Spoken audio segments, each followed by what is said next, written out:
was a little mistaken earlier. We're actually on chapter 7 of book 2, The Mirror of Galadriel, I think is how you say that. If I'm wrong, oh well. The sun was sinking behind the mountains, and the shadows were deepening in the woods when they went on again. Their paths now went into thickets where the dusk had already gathered. Night came beneath the trees as they walked, and the elves uncovered their silver lamps. Suddenly, they came out into the open again, and found themselves under a pale evening sky pricked by a few early stars. There was a wide, treeless space before them, running in a great circle and bending away on either hand. Beyond it was a deep foss lost in soft shadow, but the grass upon its brink was green, as if it glowed still in memory of the sun that had gone.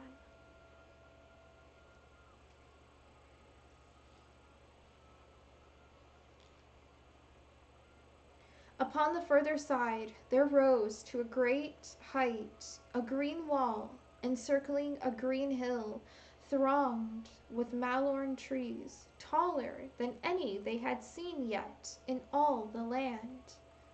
Their height could not be guessed, but they stood up in the twilight like living towers. In their many-tiered branches and amid their ever-moving leaves, countless lights were gleaming, green and gold and silver. Haldir turned towards the company. "Welcome to Caris Galadhun," he said. "Here is the city of the Galadrim, where dwell Lord Celeborn and Galadriel, the Lady of Lorien. But we cannot enter here, for the gates do not look northward. We must go round to the southern gate, and the way is not short, for the city is great."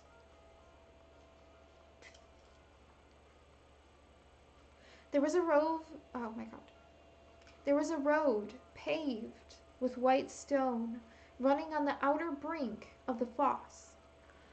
Along this they went westward, with the city ever climbing like a green cloud upon their left. And as the night deepened, more lights sprang forth, until all the hill seemed afire with stars. They came at last to a white bridge, and crossing found the great gates of the city. They faced southwest, set between the ends of the encircling wall that here overlapped, and they were tall and strong, and hung with many lamps. Haldir knocked and spoke, and the gates opened soundlessly, but guards of Frodo could see no sign. The travelers passed within, and the gates shut behind them.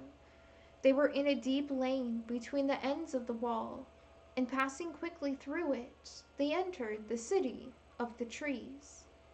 No folk could they see, nor hear any feet upon the paths, but there were many voices about them, and in the air above.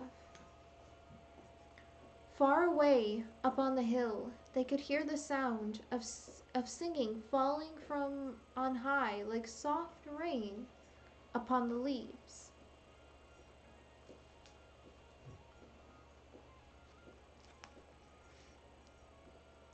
They went along many paths and climbed many stairs until they came to the high places and saw before them amid a wide lawn a fountain shimmering.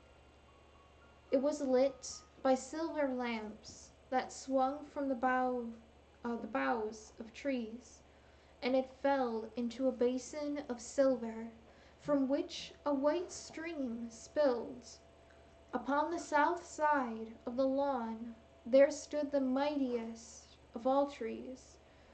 Its great smooth bole gleamed like gray silk, and up it towered until its first branches, far above, opened their huge limbs under shadowy clouds of leaves.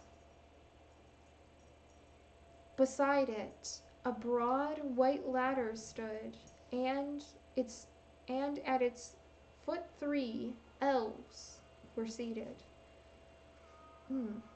They sprang up as the travelers approached, and Frodo saw that they were tall and clad in gray mail, and from their shoulders hung long white cloaks.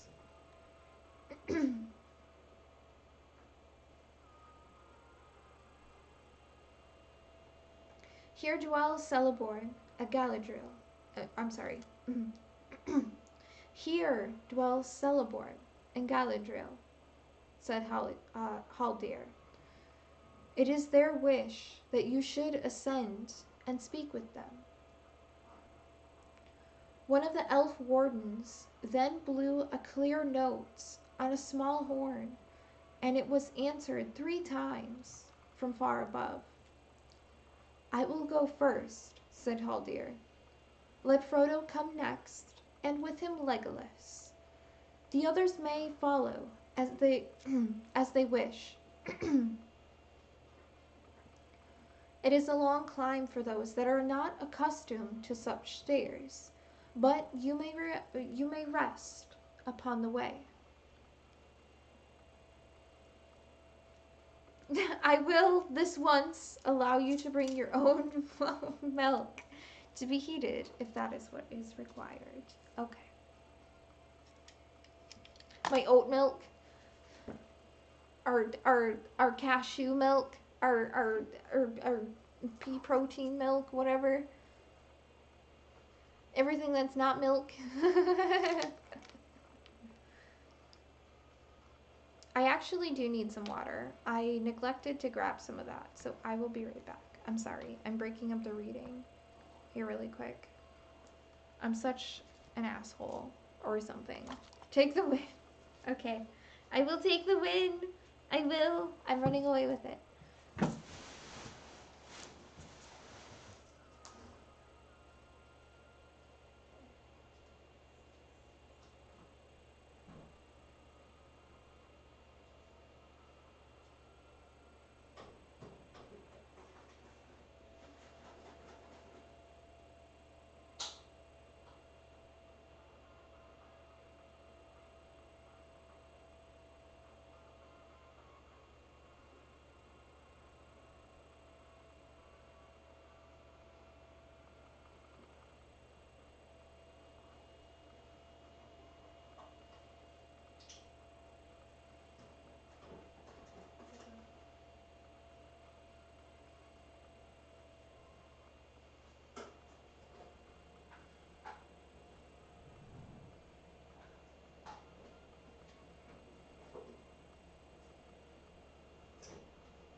You know, I really wish I had Oreos. I meant to pick that up from the grocery store. Oreos are delicious. I really want to make a dessert with them. Thanks, Molly. Shritsu, hi! Welcome on in, love. It's good to see you. How are you today? I hope you had a... Oh, shit. I mean, shoot. I hope you've had a really, really good holiday. Happy New Year. Where is my book? It's right here.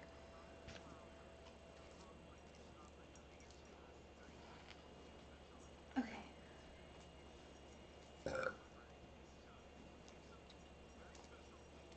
I didn't do that. That's for sure. Thanks, Molly. Thanks.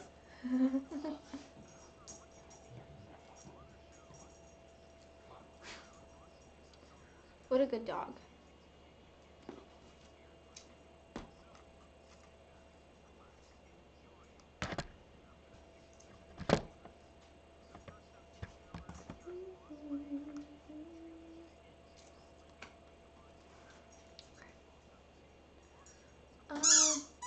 Molly, for the goodness of the fucking internet, please don't. Thank you. He's a good girl. Please. Molly, stop.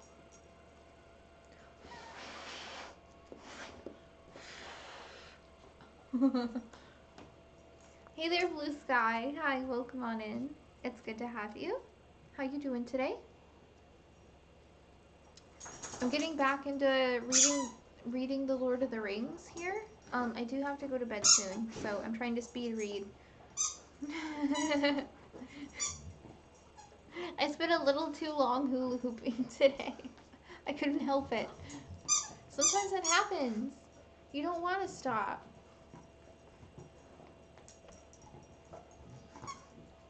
Okay.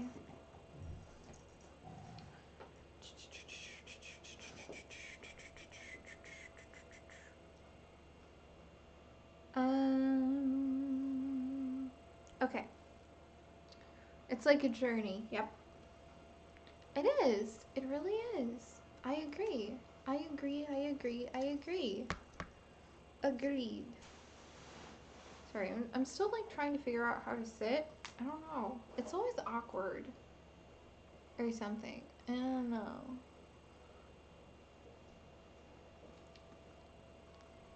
Okay. As he climbed slowly up, Frodo passed many flets, some on one side, some on another, and some set about the bole of the tree, so that the latter passed through them. At a great height above the ground he came to a wide talon, like the deck of a great ship. On it was built a house, so large that it almost would have served for a hall of men upon the earth. He entered behind Haldir, and found that he was in a chamber of oval shape, in the midst of which grew the trunk of the great malorn, now tapering towards its crown, and yet still making a pillar of wide girth. I agree, Moose. They did have the best tree houses. I would fucking give up this apartment to live in a tree house. Molly, you want to live in a tree house? Hey,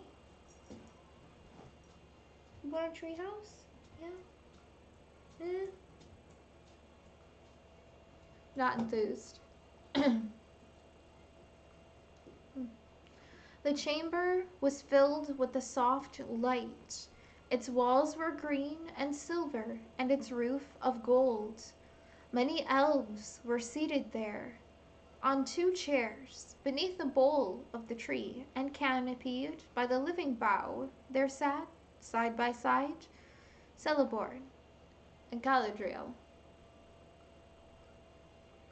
They stood up to greet their guests after the manner of elves, even those who were accounted mighty kings.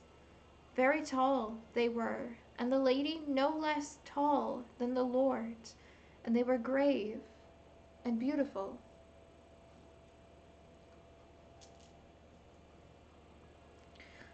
They were clad wholly in white, and the hair of the lady was of deep gold, and the hair of Lord Celeborn was of silver long and bright, but no sign of age was upon them, unless it were in the depths of their eyes, for these were keen as lances in the starlight, and yet profound, the wells of deep memory. You probably have to create some sort of mechanism. Yeah, probably. Just like a little pulley system for my dog. Or you could just have like a winding stair around the trunk, I guess. That'd be something. As long as you were kind of building it with the tree, I think that would probably be acceptable. Haldir led Frodo before them, and the Lord welcomed him in his own tongue. The Lady Galadriel said no word, but looked long upon his face. "Sit now beside my chair, Frodo of the Shire," said Celeborn. "When all have come, we will speak together."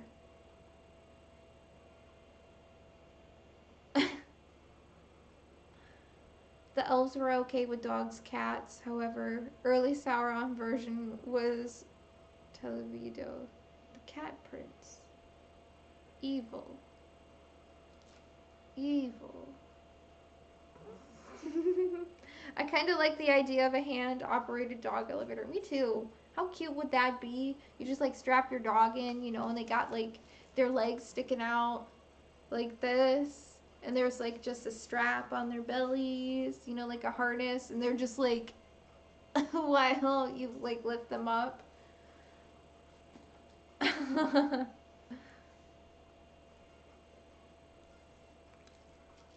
Huan was beloved of the Valor, giant talking dog. Yes, and they're just looking around and barking at squirrels as they go up. Yeah. Oh my god. Yep. Dogs are adorable.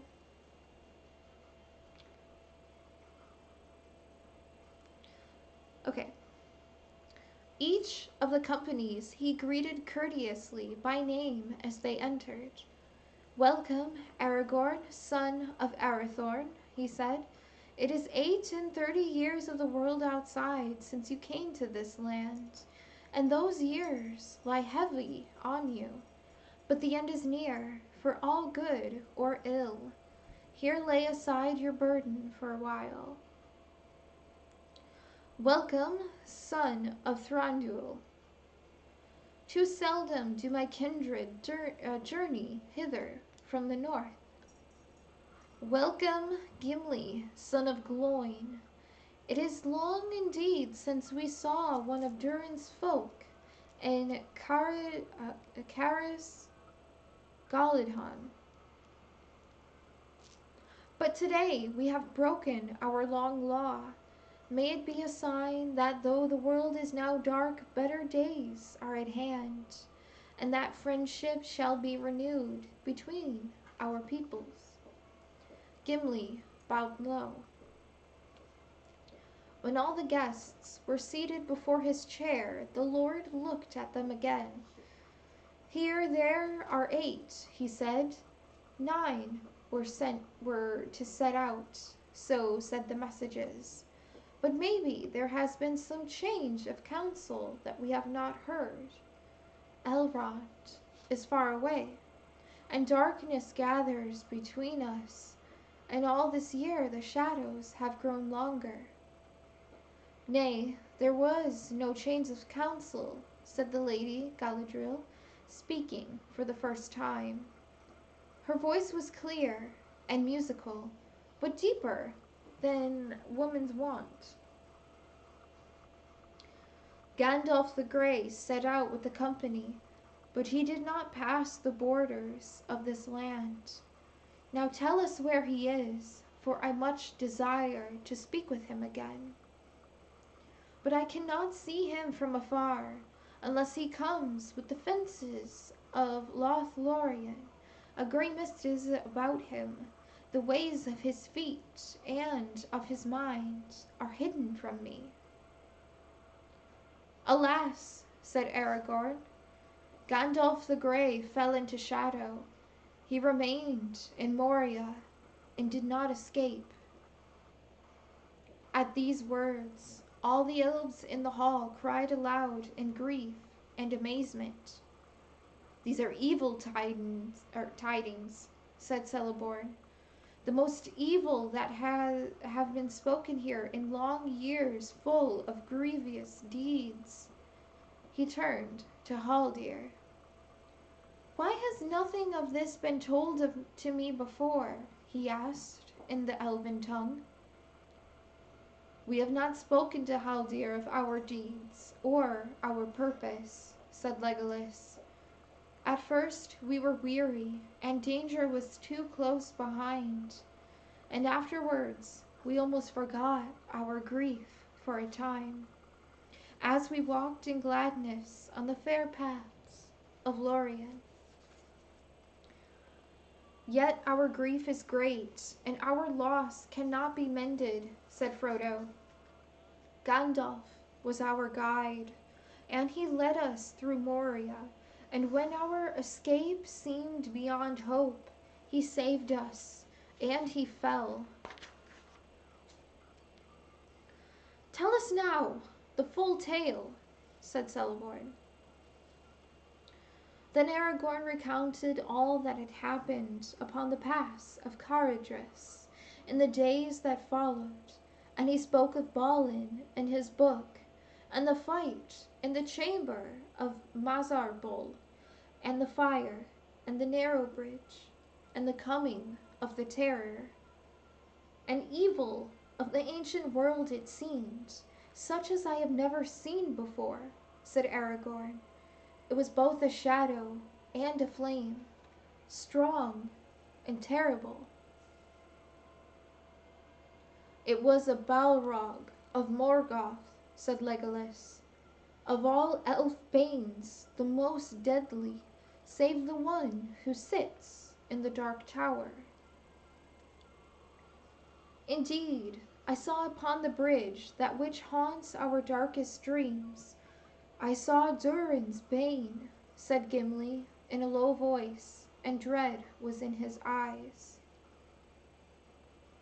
"Alas," said Celeborn, "we have long feared that under Caradhras a terror slept.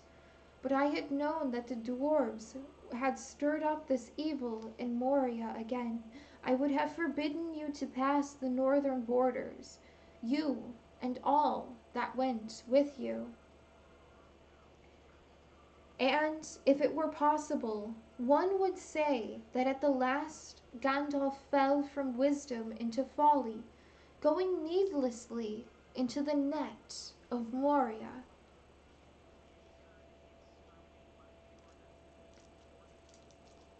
See, I've heard that you've been on Laurie's stream. I can hear the similar accents.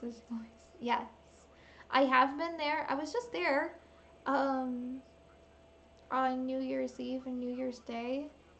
I hooped a little while one of those days. And it's been a long time, honestly. It's been like months since I popped in there.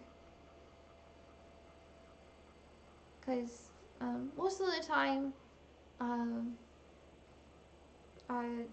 her roommate, my sweetheart, comes to see me instead of me going there. But is it Celeborn? I keep seeing Celeborn, don't I? It always gets me. The C's and the K's and all that shit always gets me. He's an arrogant prick, like Thranduil in The Hobbit. They're cousins. His sole job is to show how wise Galadriel is. Perfect. Awesome. It was great to see you two flow together again. Aw, yeah. It was nice. I won't lie though, I felt kind of out of my element. I don't know. I was feeling kind of off. So I'm glad that you guys really, really liked it. I felt a little, I don't know,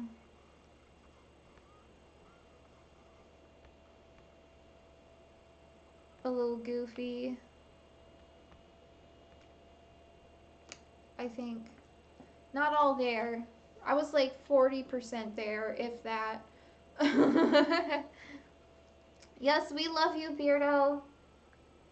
I think he scooched off to play some more of his games, but we do love you, Beardo. Dear, thank you so much. Oh my goodness, I wear your love every day on my finger. I have some celery and peanut butter.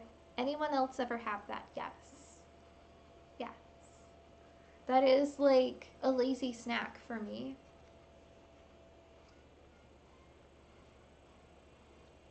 Well, it didn't show up in the hoops, that's for sure. Well, I'm glad because it was I don't know. I was like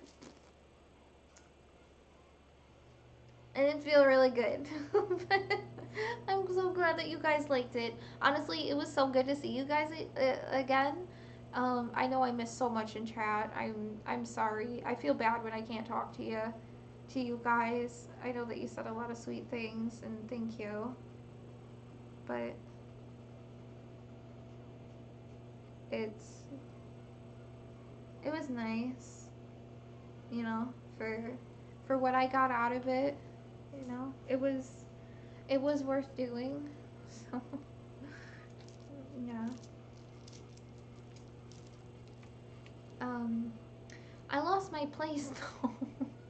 Let's see. Um, I'm gonna try to finish up these 2 pages and then I'll have to stop. So, because I have to work today, technically, because it's Monday now. I start work at 7, so I kind of gotta scamper through this. But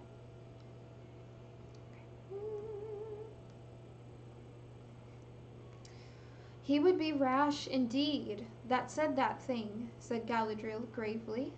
Needless were none of the deeds of Gandalf in life. Those that followed him knew not his mind, and could not report his full purpose. But however it may be with a guide, and the followers are blameless. Do not repent of your welcome to the dwarf.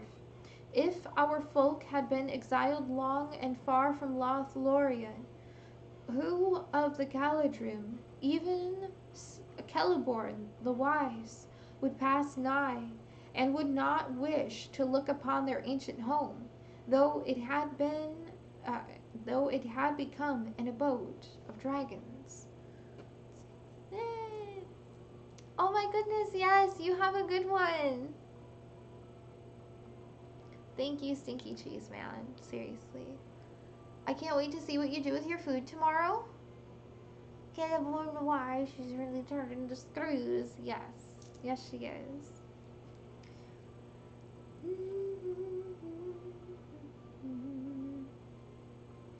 Dark is the water of Khaladzarim, and cold are the springs of Sibyl Nala. Or is it Kibble Nala? I don't know. Kibble Nala. And fair were the many pillared hall. Oh my fucking fuck! I can't speak anymore. I read this as a couple who hate each other but can't get a divorce. Hell, she leaves them in Middle Earth when she goes back. Oh my. Yeah, she's probably sick of it. She's probably a smart lady. I don't blame her.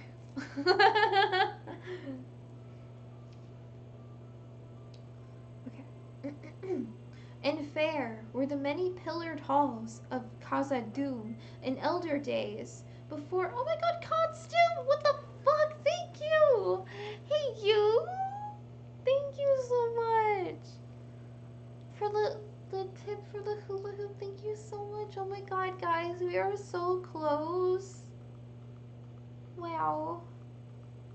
I can't believe you. Thank you. Thank you. I appreciate you guys. I'm gonna squeeze your cheeks. Thank you.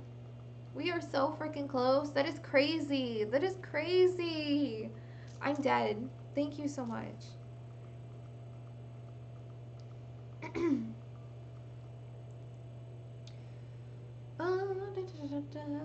Okay. And fair were the many pillared halls of Khazad-dûm in elder days, before the fall of mighty kings, beneath the stone.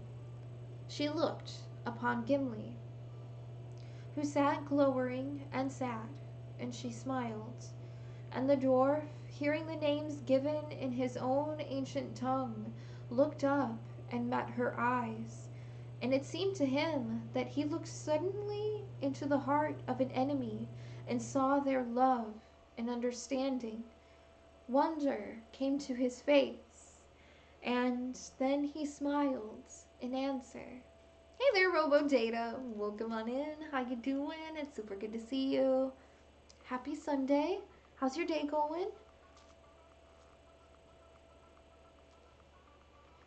He rose clumsily and bowed in dwarf fashion, saying, "Yet more fair is the living land of Lorien, and the Lady Galadriel is above all the jewels that lie beneath the earth." Yes. Hi. Any of my friends in here? I don't know, maybe. Possibly. We have Moose, we have Roar. Stinky Cheese Man just left. We have quite a few we have some lurkers, I believe. I think Tryhardline's still here. I'm not sure. We got plenty of friends in chat. There was a silence. It's going. I need to sleep, so I'm going to listen to you while I pass. Okay. Well, shit. Okay, then. Absolutely. I hope you sleep well. And I hope you enjoy your lurk. I imagine that you're going to lurk here while you do that. So, thank you so much. Yeah, you work early tomorrow. Me too. I'm trying to speed through the last, page here so I can go to bed as well. So, alright. And Birian, thank you so much for the follow. Welcome aboard. Hi, I'm Faye. I hula hoop a lot. I have some hula hoops here. I was doing that earlier, but right now I'm reading The Lord of the Rings. We're on chapter 7 of book 2. I'm trying to wrap things up because I need to end the stream here soon. So, yeah, it's good to have you. Thank you so much for joining us. There was a silence. At length, Celeborn spoke again. "I did not know that your plight was so evil," he said. "Let Gimli forget my harsh words. I spoke in the trouble of my heart. I will do what I can to aid you, each according to his wish and need, but especially that one of the little folk who bears the burden." Of course, Biriam. I'm super happy to do it. Tomorrow I'll be painting. If I have enough time, I will continue reading. But if not, I'll just be back with The Lord of the Rings on Tuesday. So, you know. I know you're kind of catching the end of it. But, yeah. "Your quest is known to us," said Galadriel, looking at Frodo. "But we will not here speak of it more openly. Yet not in vain will it prove, maybe, that you came to this land seeking aid, as Gandalf himself plainly purposed.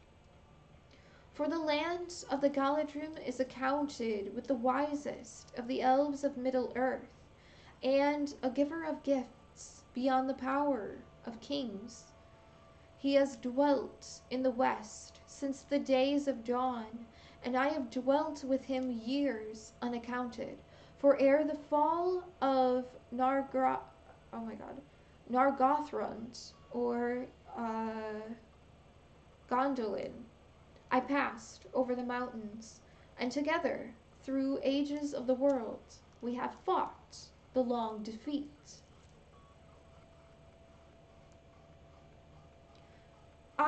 It was, oh my god. It was who first summoned the White Council, and if my designs had not gone amiss, it would have been governed by Gandalf the Grey, and then mayhaps things would have gone otherwise. But even now there is no hope left. I will not give you counsel, saying do this or do that, for not in doing or contriving, nor in choosing between this course and another, can I avail, but only in knowing what is and is. Oh my God, wait, no. But only in knowing what was and is, and in part also what shall be. But this I will say to you, your quest stands upon the edge of a knife. Stray but a little, and it will fail, to the ruin of all. Yet hope remains while all the company is true. And with that word she held them with their eyes, and in silence looked searchingly at each of them in turn.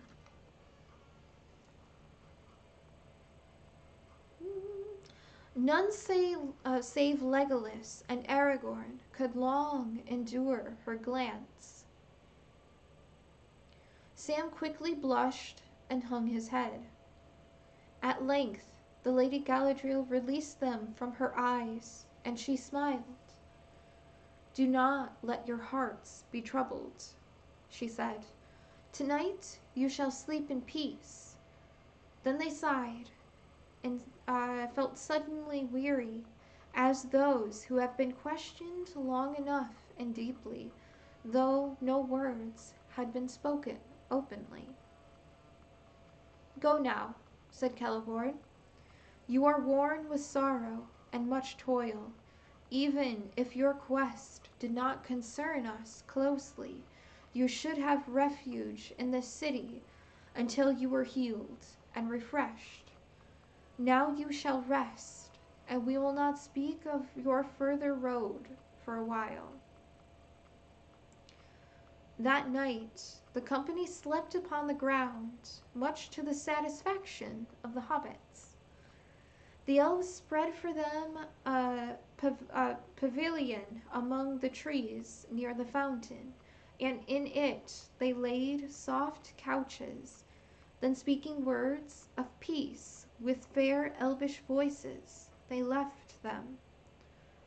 For a little while the travelers talked of their night before in the tree-tops, and of their day's journeys, and of the Lord and Lady, for they had not yet the heart to look further back. "What did you blush for, Sam?" said Pippin. "You soon broke down. Anyone would have thought you had a guilty conscience. I hope it was nothing worse than a wicked plot to steal one of my blankets." "I never thought no such thing," answered Sam, in no mood for jest. "If you want to know, I felt as if I hadn't got nothing on, and I didn't like it. She seemed to be looking inside me and asking me what I would do if she gave me the chance of flying back home to the Shire, to a nice little hole with a bit of garden of my own." "That's funny," said Merry. "Almost exactly what I felt myself, only well, I don't think I'll say it anymore," he ended lamely. "Hey there, cult leader. I'm sorry, I'm trying to finish up here. It's super good to see you. How you doing? I hope your day's going well. I hope you have a good day tomorrow too. Yeah, sorry." Okay. All of them, it seemed, had fared alike. Each had felt that he was offered a choice between a shadow full of fear that lay ahead, and then suddenly, and something that he greatly desired. Clear before his mind it lay, and to get it, he only to return aside from the road, and lead the quest and the war against Sauron to others. That lurk command is bust. Needs to list the user's name. Okay, perfect. Yeah, I agree, it should. "And it seemed to me too," said Gimli, that my choice would seem secret and known only to myself. To me it seemed exceedingly strange, said Boromir. Maybe it was only a test, and she thought to read our thoughts for her own good purpose. But I almost should have said that she was tempting us and offering what she pretended to have the power to give. It need not be said that I refused to listen. The men of Minas Tirith are true to their oh my god.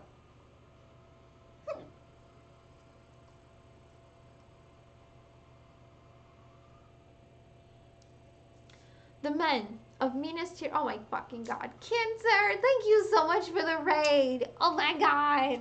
Hi. Oh my god, welcome on in. Holy shit. Hi, lovely. How did your stream go? Welcome on in, raiders. Hi, how are you? I'm Faye. Oh my god, I hula hoop here on Twitch. It's super good to have you. Welcome on in. Thank you so much for the follow of Servdim. I think that's how you say it. If I'm wrong, just let me know. Thank you, Roar, so much for shouting out Kinzer, another member of our Flomies team, and Moose. Thank you so much for gifting a sub to frickin' Kinzer. Oh my god, I'm frickin' geeking. Thank you so frickin' much. Oh my god. But my girl is a dragon. Hi, welcome on in. It's super good to see you. I'm so sorry. I'm Faye. I'm a hula hooper. So you can see I have a lot of hula hoops here. I was doing that earlier, but I'm currently reading The Lord of the Rings here. I'm trying to finish up here. So unfortunately the stream is gonna end soon. But I'll be sure to send you somewhere full of love and all of that, where you can get your hoopla and all of that shit. So, but anyway, thank you so much for the freaking raid, Kinzer. You're so freaking cute. I was going through your Instagram earlier today, but like your freaking like your New Year's Eve like face was adorable. I freaking loved it. Yeah. Yeah. Oh my god. Yay. Thank you. I hope you have a good night. And Biryan, yes, of course. I fully intend on reading this whole thing. I can't believe that we're almost halfway through. This part we've read all the way. And this is what's left.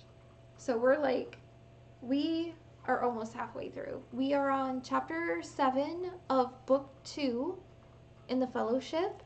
Um they um They just escaped the mines of Moria. They left behind Gandalf. Well, I mean, Gandalf did his thing, and they kind of had to scooch out for their sakes. And right now they've made their way to Lothlorien, where they are now talking to Celeborn and Lady Galadriel and all that good shit. So, yay! Oh, Kinzer, thank you so much. I hope you have a good night. Thank you so much for stopping by. Thank you so much for sending the raid here. Seriously, the second one of the day. Thank you for putting the biggest, cheesiest smile on my face. It's always a pleasure to see you. I hope you had a good stream. I hope you have a good night. You are fucking cuter than me, so like, I don't know. I don't have words. Okay. All right.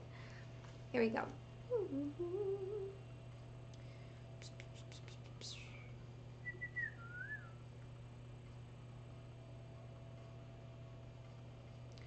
Okay.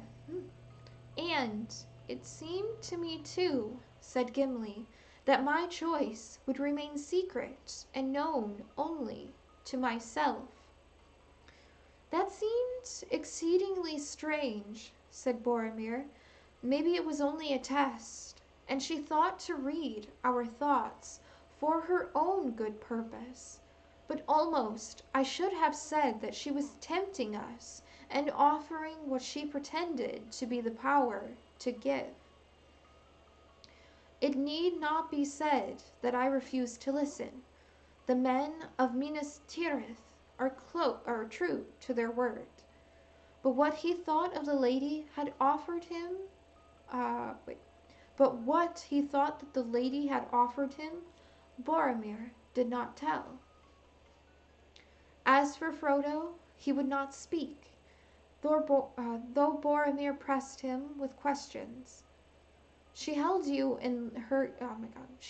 long in her gaze, Ring-bearer, he said.